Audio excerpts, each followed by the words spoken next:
Okay, so let's take a look at what are Cisco's Unified Communication certifications and where do I go from here?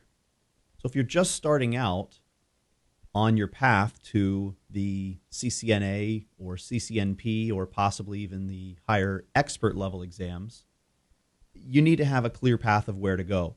First of all, you need to understand that a clear understanding of network is needed. So the CCNA vanilla, or just the plain CCNA, really the CCNA routing switching, is a prerequisite.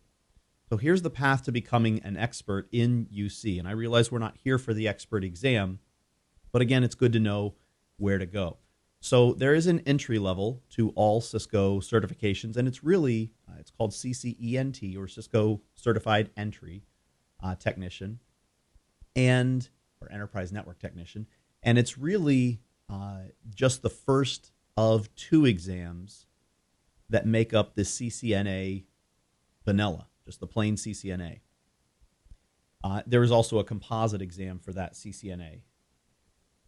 Then there's the associate level, that is the CCNA. Then there's the professional level, that's the CCNP, the Cisco Certified Network Professional in voice. And then there is an expert, or Cisco Certified Internetwork Expert, CCIE in voice. There's also architect, but that's really not geared toward the voice. That's geared toward design. So that goes under the design level. So expert or CCIE in voice is currently the highest that you can attain for the voice or unified communication silo. So the CCNA voice exam, it's a written or computer-based exam. It's $150. Actually, I think this has gone up since I first typed out this slide. I believe it's now $195 US dollars at Pearson VUE Testing Centers. The exam name is known as ICOM, or Introducing Cisco Voice and Unified Communications. It's version 8, and the exam number is 640-461. It's a 90-minute exam, and you range from about 60 to 70 questions on any given exam. These are pulled out of a pool of questions, and so you never really know exactly how many you're going to get, but somewhere between 60 and 70. As a prerequisite, you must first have a valid CCNA or CCIE certification. So when we say CCIE, you think, well, what do you mean? Well, if you happen to have like a CCIE routing and switching or some other track, then you don't have to take the CCNA route switch exam as a prerequisite to getting your CCNA voice. Okay? The only reason that that's possible is because CCIE actually does not have a prerequisite.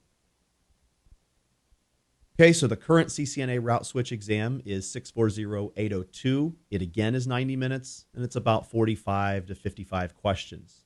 And the reason that this is a prerequisite is that the voice track really doesn't teach you about how to route IP in the voice over IP or unified communications world.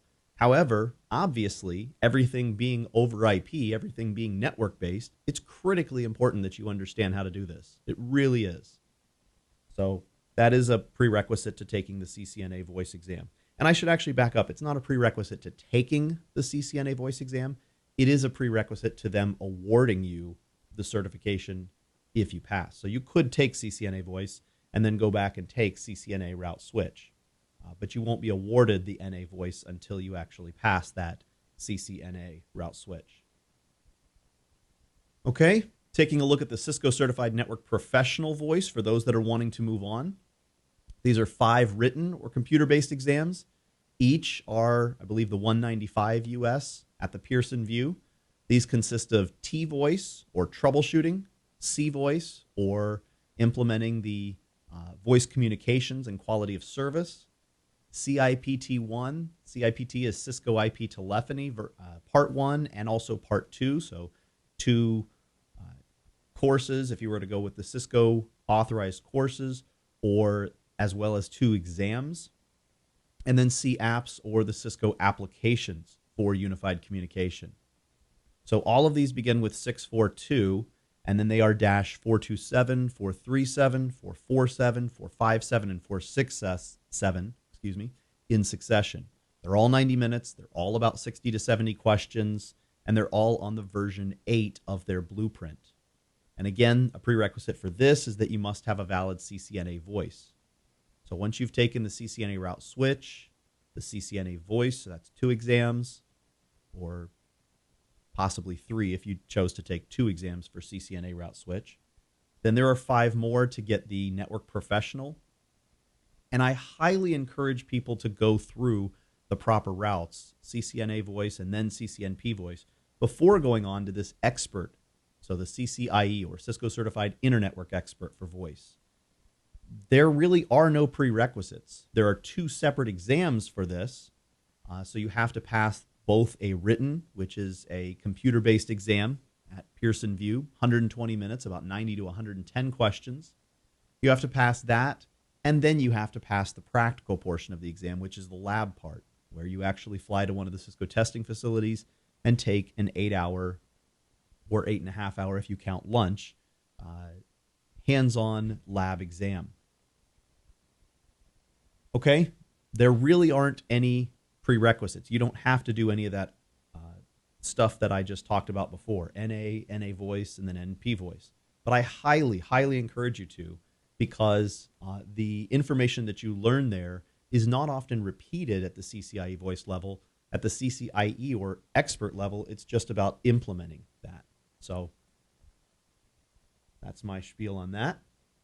Looking at the recertification of CCNA voice, it's valid for 3 years. To recertify, you have to pass any one of these.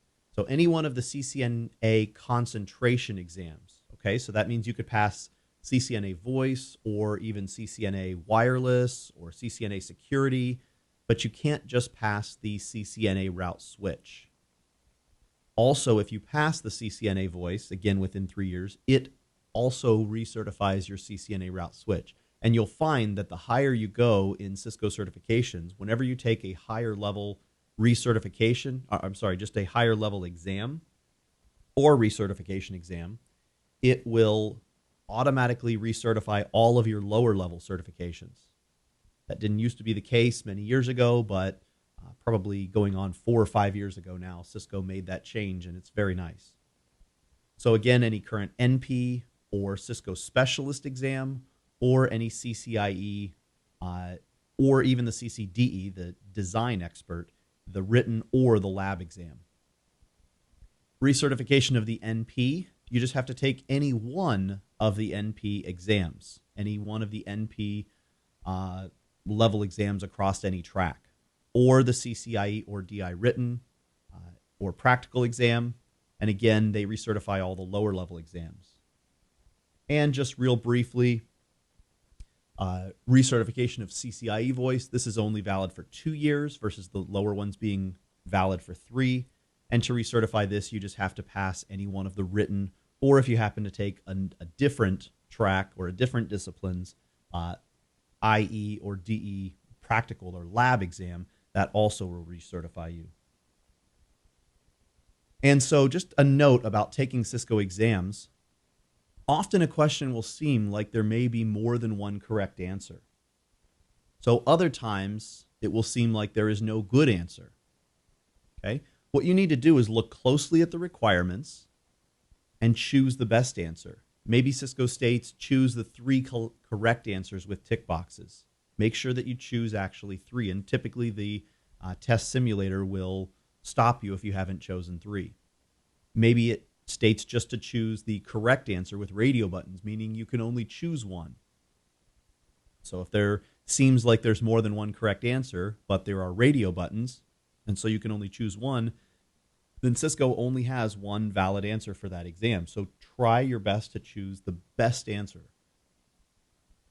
And then also maybe it's a simulation question, which they certainly have with boxes or lines that you have to arrange. Sometimes there will even occasionally be a topology where you'll click on a router or on the computer host attached to the console of a router, and you'll have to type in a few basic exams. One of the things to note on that is that whenever you're looking at that router through that simulation or through that console port of that host, it's not an entire full iOS. So it's really a pared down simulation version of Cisco IOS. So you really only have a few limited options. So by this, I'm saying if you press the question mark or help button, context sensitive help, you should get an idea of what it is they're asking you to do, or maybe a helpful hint as to what to begin to type in, since there really won't be too many options. So whatever it takes, keep in mind that there can be the correct answer and then there can be the Cisco correct answer. Now, what do I mean by that? Do I mean that Cisco is going to be wrong in some of their answers, technologically speaking? I don't mean that, but I mean that you need to keep in mind a few different things. So for instance, the Cisco correct answer could take into account the version being tested. So 8.0 of the various unified communications server platforms, or even 8.5 is what we're going to be looking at, but not 8.6 and not 9.0. So for instance, 8.6 is out and 9.0 is going to shortly be out, probably will be by the time some of you are watching this. And Cisco will refresh and update the CCNA voice and NP voice. But until they do, the test will still be testing 8.0. So there's certain things like, let's say they ask you about the cluster size and how many endpoints it can hold. We obviously haven't gone over this, and we will, but with 8.0 and 8.5 of the Unified Communications Server or Manager, that was only 30,000 endpoints per cluster. With 8.6, that changed to 40,000. So you need to keep in mind that you may have been working with and deploying 8.6 in the field or even 9.0 in the field, but the exam may be asking based on an earlier version, and currently it is. So again, keep that in mind and choose the best answer that you can find.